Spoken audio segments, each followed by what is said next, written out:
Hello, আসসালামু আলাইকুম। Welcome back to my daily blog. চলে আসলাম নতুন আরেকটা ব্লগ নিয়ে। আজকে ভার্সিটির সামনে একটা আনএক্সপেক্টেড ঘটনা ঘটছে, আজকে আপনাদেরকে সেটাই দেখাবো। সকালে ঘুম থেকে উঠে ফ্রেশ হয়ে দেখি আজকে আমার ফেভারিট নাস্তা রুটি দিয়ে আলু ভাজি। আর এটা কার কার ফেভারিট অবশ্যই কমেন্ট করে জানাবেন। আমাদের বাসায় আমার বড় আপু আর আমি অনেক বেশি পছন্দ করি এটা। নাস্তা শেষে আমি তাড়াতাড়ি চলে গেলাম চা খেতে, কারণ চা না খেলে তো আমার আবার ওই দিনের মতো মাথা ব্যথা শুরু হয়ে যাবে গা। তো আমি তাড়াতাড়ি চা খাইতে বসে গেলাম। এরপরে একটু জানলা দিয়ে দেখলাম ওয়েদারটা এত বেশি সুন্দর, একদম মেঘলা মেঘলা আকাশ, মনে হচ্ছে কিছুক্ষণ পরেই বৃষ্টি চলে আসবে। তখন আমি আকাশের একটা রিলস ভিডিও বানাইছিলাম আর ভিডিওটা আমার কাছে অনেক বেশি ভালো লাগছে। আমার মোবাইলে মনে হয় অর্ধেক ছবি হচ্ছে শুধু নেচারের ভিডিও, আকাশ বা চাঁদ এগুলার ভিডিও। এর 2 মিনিট পর এসে দেখি এত জোরে বৃষ্টি শুরু হয়ে গেল।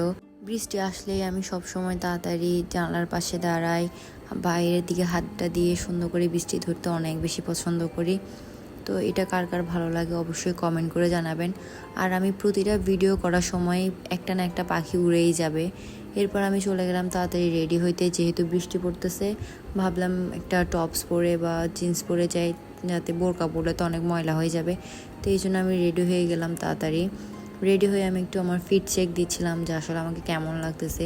আর হ্যাঁ, প্লিজ ব্যাকগ্রাউন্ডটা একটু ইগনোর করবেন, আমার আপুর মেয়েরাগুলা আঁকাআঁকি করে অনেক বেশি বাজে অবস্থা করে ফেলছে।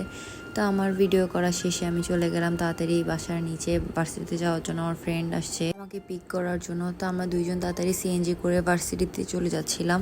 আসলে সেই দিনটা ছিল অনেক বেশি বোরিং অ্যান্ড হেকটিক, আমার একদম ভালো লাগেনি সেদিন ভার্সিটিতে গিয়ে। তাও যেহেতু